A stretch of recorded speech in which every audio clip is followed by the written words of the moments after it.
महाराज के कहने का तात्पर्य कि जो भी राज्य हमारे यज्ञ के अश्व का श्रद्धा पूर्वक स्वागत करेगा, उस राज्य में धर्म की अर्थात राम राज्य की स्थापना होगी। और हमारा युद्ध केवल उनसे होगा जो हमारे अश्व को रोकने का दुस्साहस करेगा। आचार्य, हमें अश्वमेध यज्ञ की तैयारी आरंभ करनी चाहिए।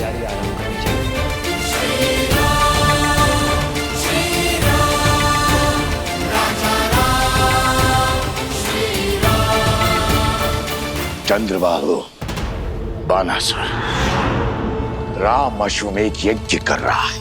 अश्वमेध यज्ञ अपने राम राज्य का प्रचार कर रहा है, किंतु मैं ऐसा नहीं होने दूंगा। इसलिए चंद्रबाहु, मेरे पुत्र, ऐसी युक्ति लगाओ कि राम का ध्यान भटक जाए, वो ये यज्ञ संपन्न न कर सके, और तब तक मैं बानासुर के साथ सीता को अयोध्या लाने का षड्यंत्र रचता हूं। स्मरण रहे, हारे हुए सन्यासी के लिए समाज में न तो क्षमा है और न ही स्थान।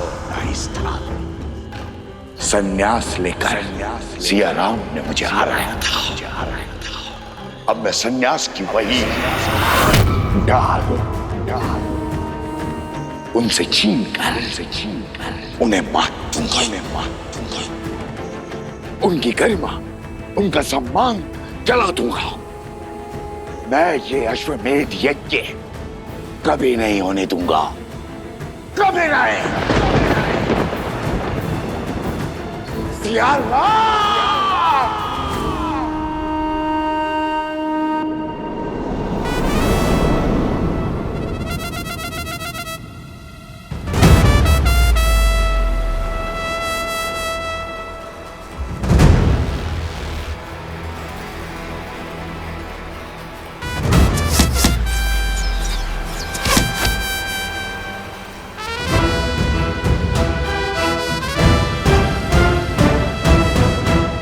इसमें कौन सी बड़ी बात है लवकुश?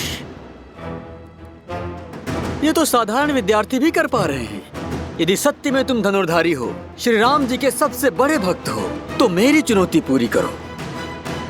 फिर हम मानेंगे कि तुम उत्तम धनुर्धर और सच्चे राम भक्त हो। क्या है चुनौती? अभी बताता हूँ।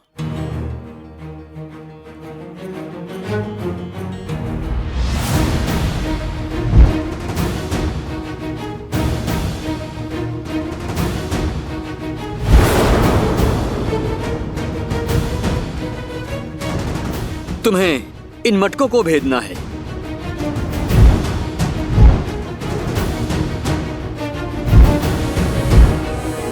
बोलो, भेद पाओगे इसे?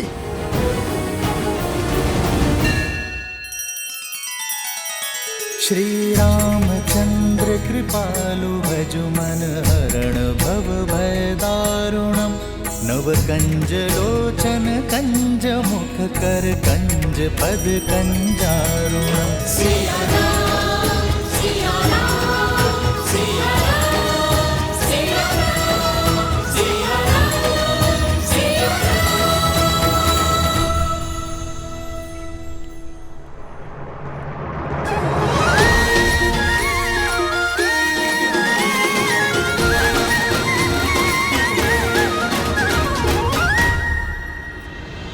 इतनी सरल चुनौती, लगता है द्वेष की अग्नि धीमी पड़ने लगी है।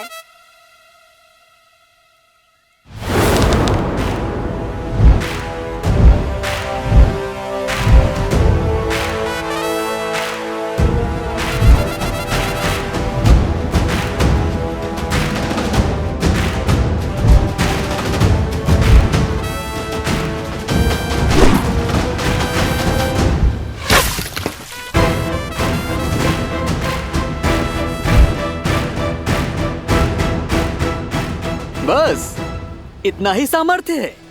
बंधु, तुम बहुत अधीर हो, पूरी बात नहीं सुनते।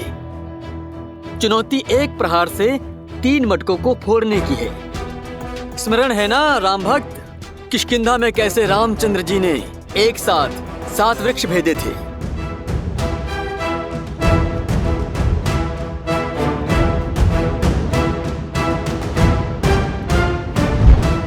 तुम भी अधीर हो, शीघ्र प्रसन्न हो जाते हो भ्राता शांडिल्य।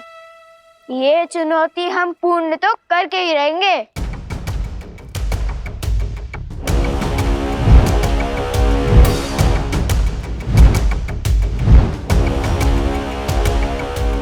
चाहिए भैया, भेज दीजिए। हाँ हाँ, भेज दीजिए मटके। वैसे ही जैसे प्रभु राम ने वो सारे वृक्ष भेदे थे। मैं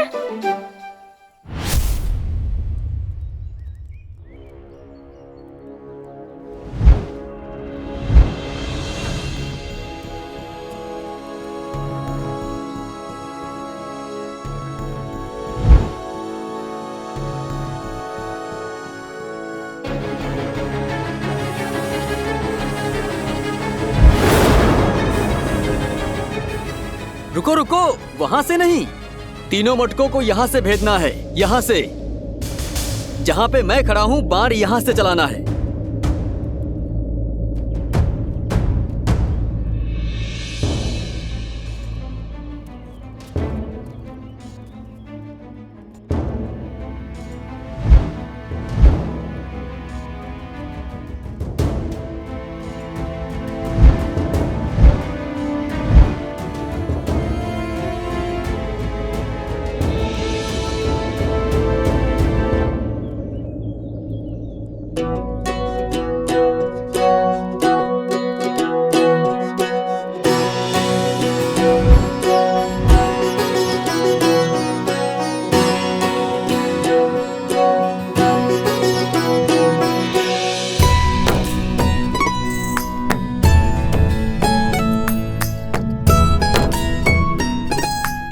अब ये कहाँ चले?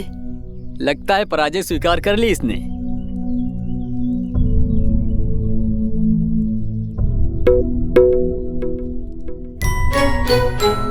ओह, समझ गया।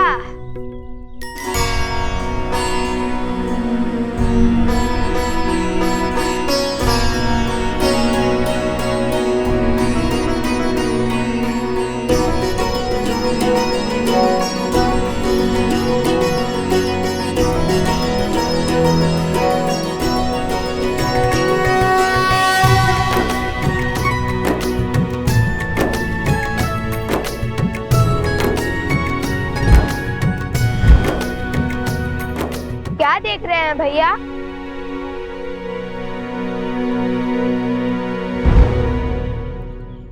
यही कि राम नाम से हर कठिन कार्य सरल हो जाता है।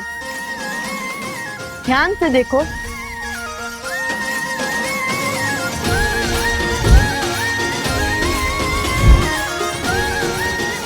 भैया, अब ये 3 मटकों को अवश्य एक साथ भेदेगा।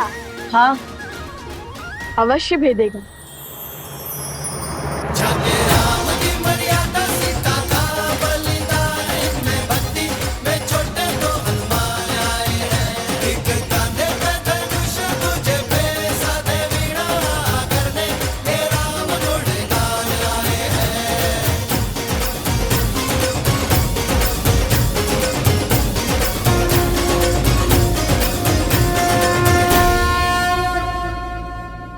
हमारे मित्रों को हमारी राम भक्ति पर संदेह है।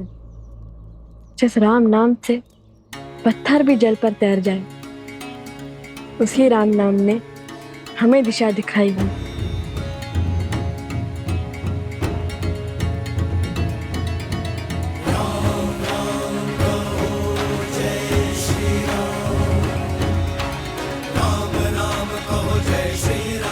राम राम। सर्वे हो रघुवर कहात तो हर दुविधा आसान होगी। तुम वीर पुरुष, तुम पराक्रमी, तुम मर्यादा के हो स्वामी। साथ तुम्हारा जिसके साथ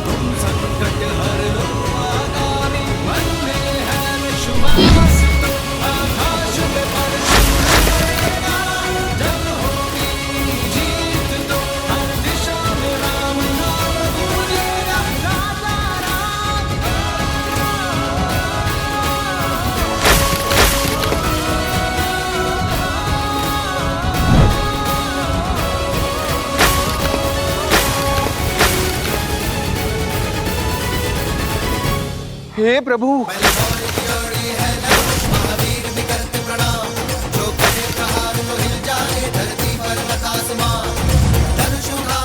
अरे कोई रोको, उस तीर को देखो।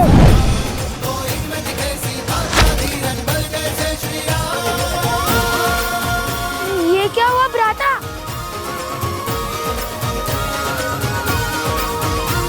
अरे मटके! कितना जल बह रहा है। कोई रोको इस तीर को, सारा पानी बह रहा है। चुनौती वृक्ष पर लटके 3 मटके फोड़ने की थी, तुमने तो आश्रम के सारे मटके फोड़ दिए। इस अपराध का तो घोर दंड मिलेगा तुम्हें। मैंने क्या, पूरे आश्रम ने देख लिया। सच्चे राम भक्तों का पराक्रम। अब लगता है वन देवी का पराक्रम तुम दोनों पर बरसेगा।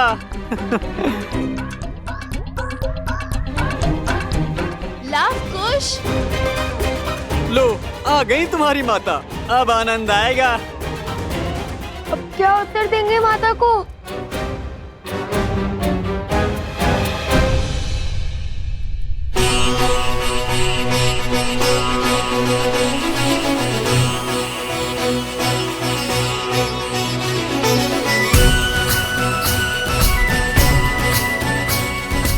अश्वमेध यज्ञ के विधान के अनुसार ये वेदी 4 अंगुल और ऊंची होनी चाहिए। कुंड तक 21 सीढ़ियां होंगी, सभी 7-7 अंगुल की।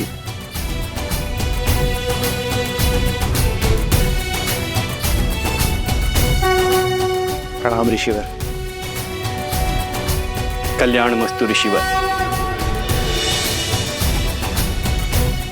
आप सबका कोटि कोटि धन्यवाद ऋषिवर। इस यज्ञ की सज्जा के लिए पधार कर आपने अयोध्या पर बहुत बड़ा उपकार किया है। यह यज्ञ कोसल राष्ट्र के लिए अत्यंत महत्वपूर्ण है। मुझे विश्वास है ऋषिवर कि आपके सामर्थ्यशील मार्गदर्शन में इस यज्ञ में कोई त्रुटि नहीं होगी, प्रत्येक कार्य विधिवत होगा। ये हमारा सौभाग्य है श्री राम। हर ओर राम राज्य का ध्वज लहराए। धर्म केवल कौशल में न रहकर सारे आर्यव्रत में विस्तार करे। इससे शुभ और कुछ नहीं हो सकता। और ये हमारी सेवा नहीं, पावन तपस्या है। इसमें भाग लेना ही स्वयं में एक तीर्थ है। मानचित्र राजन, ये यज्ञ वेदी का मानचित्र है। इसमें हर वेदी पर भगवान विष्णु के चरण चिन्ह बनाए जाएंगे।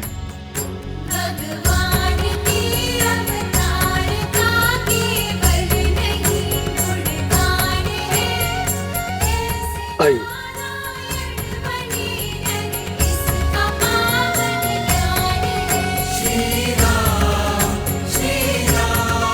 और यहाँ विराजमान होंगे यजमान अर्थात आप, और वहां आपके वामंग में महारानी का स्थान होगा।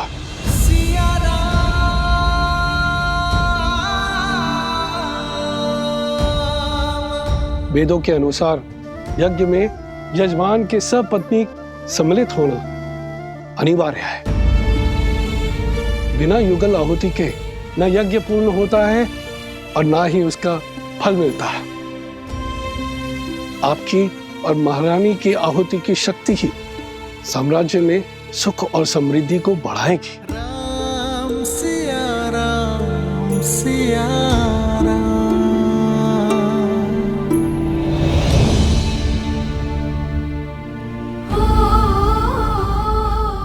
देख रही हो वन देवी, उत्पात चरण पर है।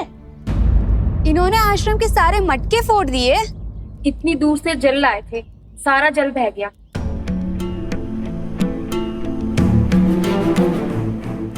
लवकुश, ये कैसी उद्दंडता है? क्यों किया तुम दोनों ने ऐसा? उत्तर दो। ये कैसा खेल था? जो भी हुआ उसका उत्तरदायित्व हमारा है, परंतु ये कोई खेल नहीं था, चुनौती थी। गुरु भ्राता शांडिल्य ने कहा था। वन देवी, मैंने केवल 3 घड़े कहे थे फोड़ने के लिए, सारे नहीं। आप चाहे तो इनसे पूछ लीजिए। हाँ वन देवी, बात 3 घड़ों पर ही लक्ष्य साधने की हुई थी। लवकुश, माता वो शक्ति अधिक लग गई। तुम्हारी इस अधिक शक्ति के कारण आश्रम में एक भी बूंद जल नहीं है। अब तुम दोनों का यही दंड है कि तुम दोनों पूरी रात्रि जागकर आश्रम के परिवार वालों के लिए नदी से जल भरकर लाओगे।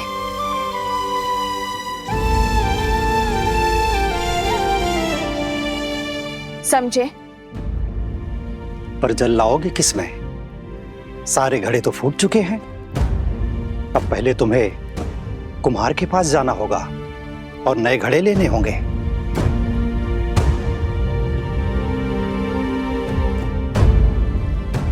जी माता।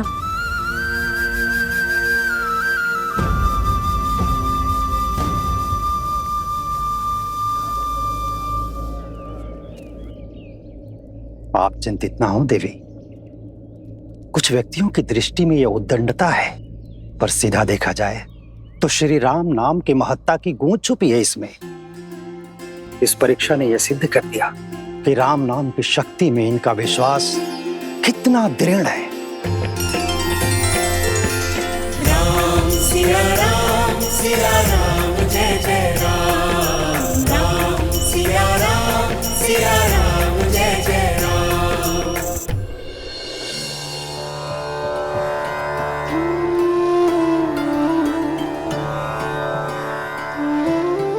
ये लो, ये भी ले जाओ।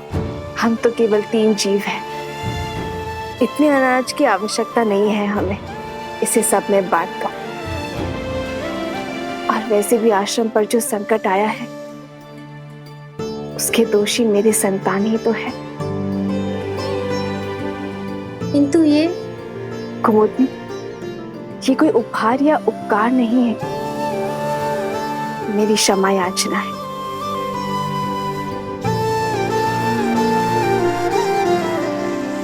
दोष तो शांडिल्य का भी था ना, उसने ही उकसाया दोनों लवकुश को, और फिर बड़े होने के नाते उसका उत्तरदायित्व भी तो अधिक है। दंड केवल लवकुश को क्यों वन देवी? नहीं कुमुदनी, शांडिल्य का दोष नहीं है। वो तो केवल अपने माता के वियोग से दुखी है। लवकुश को अपनी माता के साथ देखकर कहीं ना कहीं उसके मन में ईर्ष्या होती है, जो कदाचित उसे भी ज्ञात नहीं है। इसीलिए तो वो सदा उनके साथ स्पर्धा करता रहता है। ये लवकुश का कर्तव्य है कि वो शांडिल्य के दुख को समझे, उसे सहानुभूति दे और प्रेम से उसे अपना मित्र बनाए। एक बात कहूं वन देवी, जितनी कठोरता के साथ आप लवकुश को जीवन का पाठ पढ़ाती हैं, वैसे कोई भी माता अपनी संतान को नहीं सिखाते। आप तो उन्हें ऐसे सज्ज कर रही हैं जैसे उन्हें कहीं का राजा बनना है।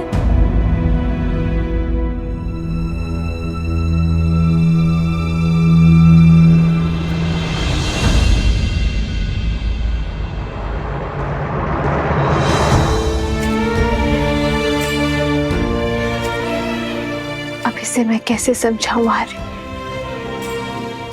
कि एक रानी केवल प्रेम रूपी माता नहीं बन सकती। मेरे कंधों पर अपने पुत्रों को पिता के समरूप बनाने का भार भी तो है ना आर्य, ताकि कल को वो पूरी निष्ठा के साथ अयोध्या के सिंहासन और प्रजा के मन पर राज कर सके।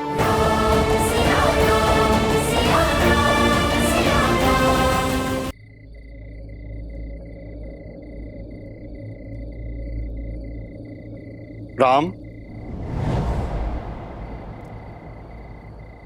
आचार्य,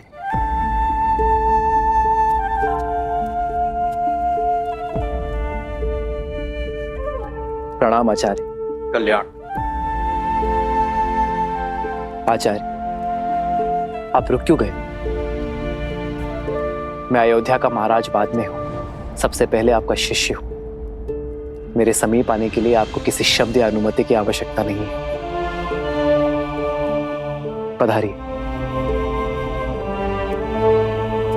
कई आचार्य, क्या आदेश? आपके आने का मंतव्य क्या है? विराजी। नहीं राम, तुम्हारा कर्तव्य केवल राज्य की सीमा का विस्तार ही नहीं है, तुम पर राज्य की स्थिरता, शांति, सुख और समृद्धि का भार भी है। और ये वनवासी सा जीवन इस समस्या का समाधान नहीं है वत्स। जानता हूं गुरुवर, इसलिए तो अश्वमेध यज्ञ करवा रहा हूं। यह जानते हुए भी कि बिना पत्नी के यज्ञ संपूर्ण नहीं हो सकता। राम, इस राज को एक सक्षम राजा ही नहीं, सर्वश्रेष्ठ पुत्राधिकारी भी चाहिए। ये भी तुम्हारा ही कर्तव्य है। और उसके लिए तुम्हारे साथ तुम्हारी अर्धांगिनी का होना अनिवार्य है। कहो, क्या होगा इस समस्या का समाधान? क्या दे पाओगे अयोध्या राज को उसकी महारानी?